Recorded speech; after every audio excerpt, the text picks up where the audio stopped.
After 7 years of devastating drought and the end of a long hot summer, the north wind finally arrives in a storm of dust. Without vegetation to hold it down, what little topsoil there is takes to the air.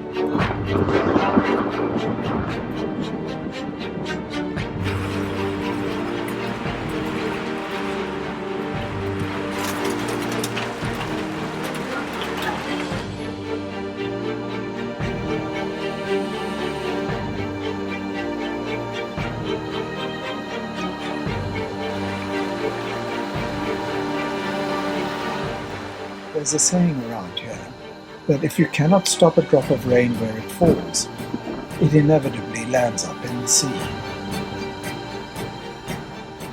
In South Africa, little of the rainfall is absorbed into the ground.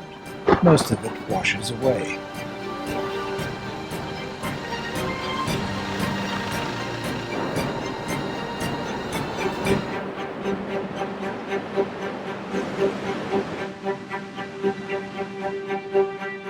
All it has taken is a half-hour downpour.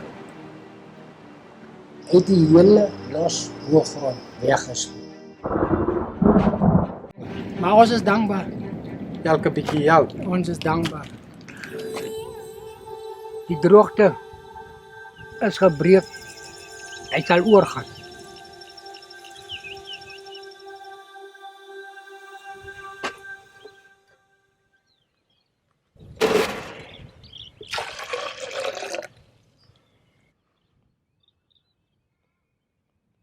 Hoeveel is het? 23.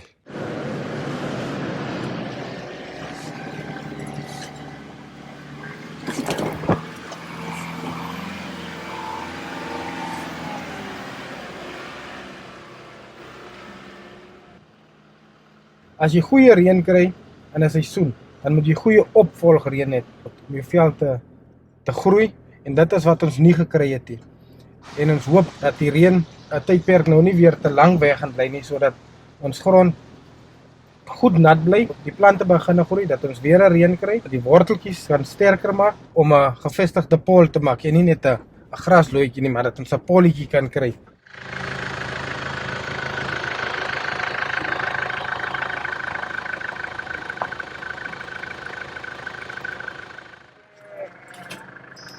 Ons gaan nie die skaap uitsit nie, omdat die veld besig is om te bot. Van die plante is besig om op te kom, en van die grasies is besig om nuwe grasspruite te kry. En as ons nou die skaap uitsit, as nie die skaap maar weer die veld stom.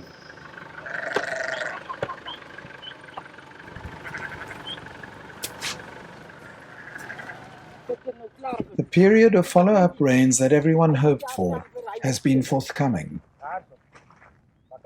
As dit mos groen is, dan lyk hierdie koppe en rande mos ook heel anders. Dan lyk hulle nie soos hulle nou is nie. Dis hulle mos beblom. Persblommetjies, geelblommetjies, wit blommetjies. Hy moet net reg opstaan. The control sites established with Janine, the ecologist before the rain, must now be fenced in to keep sheep out.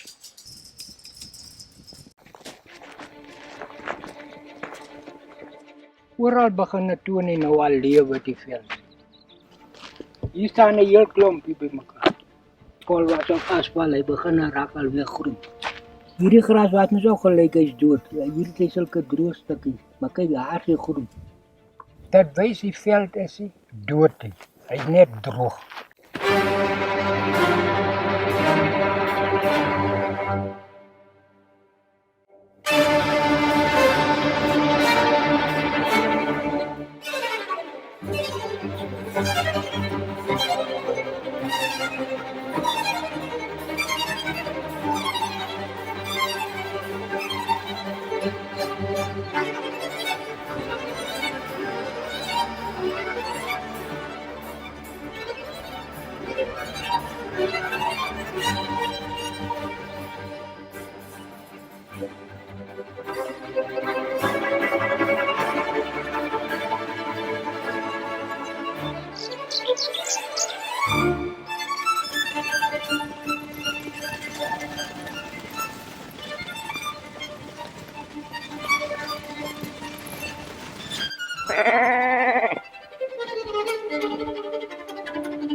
En nou moet ons tel, né? Ons moet nou tel. Ja.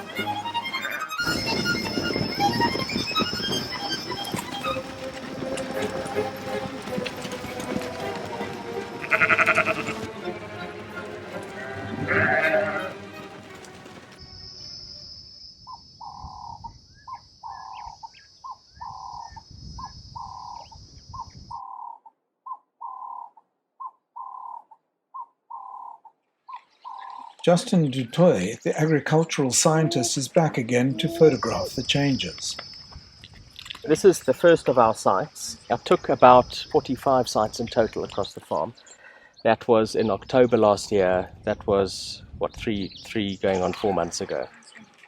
So you can see that it was pretty much totally bare now. We also can see a couple of other things that have emerged, and one that's going to be very common, a very common sight across the rest of the farm.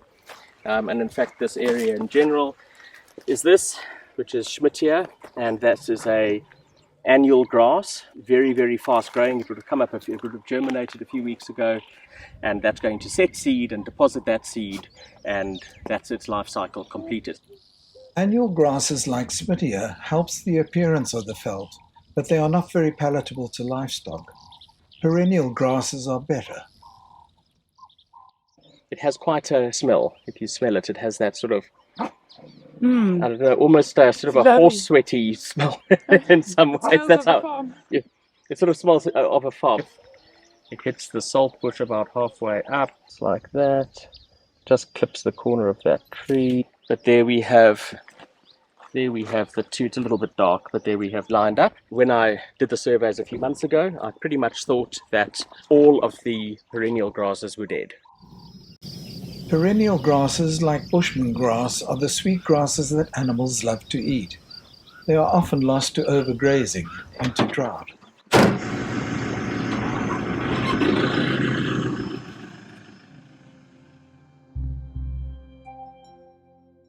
In some areas of the farm, these sweet grasses have not yet bounced back.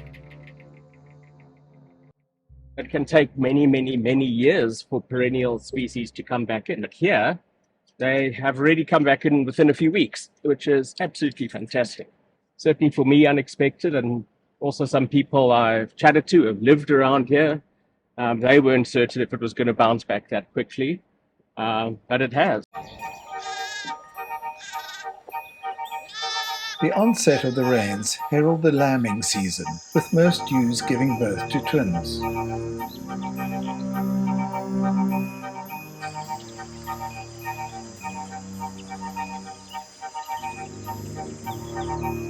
They are kept close to the house for the first 10 days, when they are at most risk from predators.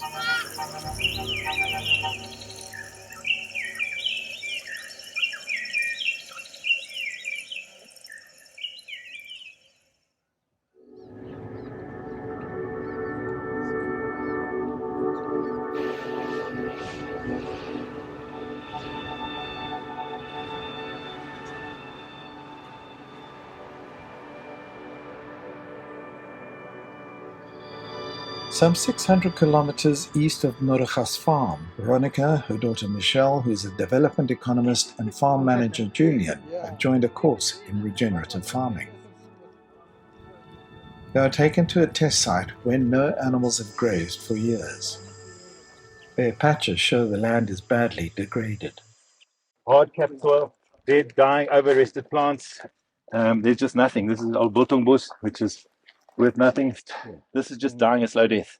And the drier, the more brittle you are, the worse it is.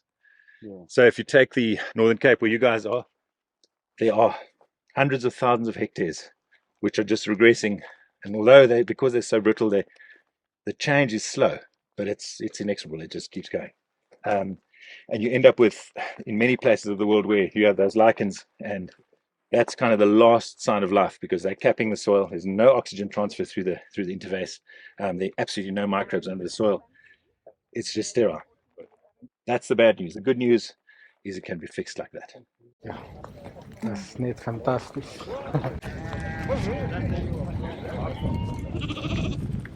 The Noragas team are discovering that the remedy to degraded felt is intensive grazing of only a few days, followed by a long enough time period for the grass to recover before it is grazed again.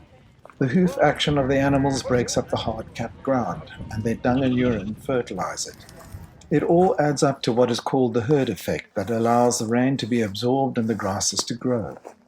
The shepherd or herder is the key to managing it and must be elevated to the most important job in agriculture.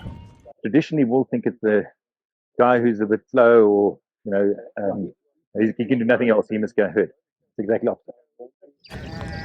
Planning the grazing of the herd is the key to success. You've got to plan your out and back, because there's nothing that loses animal condition and compromises quicker than lack of water. Okay. So part of your planning has got to be, where's our water? How are we going to manage around the water? Give you an idea, like up in Zambia, we had a situation where we had the village here, and then they'd graze. Go wider and wider. By the end of the growing season, or by the end of the dormant season, these animals had to work 14 k's to get food, and then they'd walk 14 k's back to get water, and they'd burn all the energy they used. So all we did, we just said, okay, well, how are we going to fix this? And we said, well, there's our central area.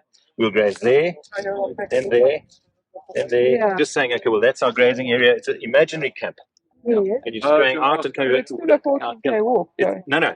It's only, so this would be because you're rationing this grazing.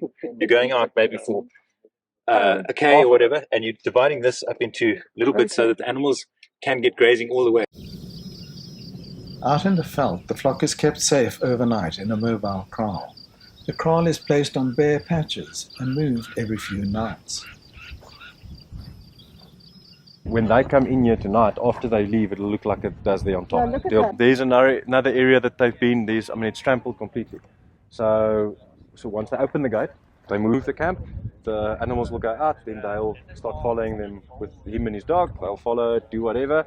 Tonight they'll come back in. Then they'll obviously sleep here. Tomorrow morning, open up again, move the camp again. Trampling and dunging in the kraal overnight creates a herd effect.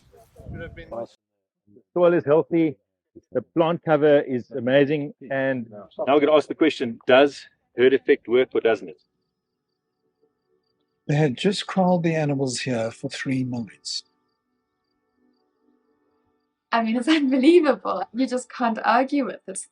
They show us this is where the animals were kraaled, and it's just like thick tufts of the right kind of grass. So we need to put this in our box. I've kind of realized that the regeneration and the soil development is primary, because my first intention was to stop predator and annihilation on the farm. And through finding that by kraaling your lambs and sheep at night, you're creating small areas which have high impact. So that fell straight into how do we restore our land all over the farm. It's the most amazing thing to take into the future of Africa. And it's really exciting because it's something that people don't know about.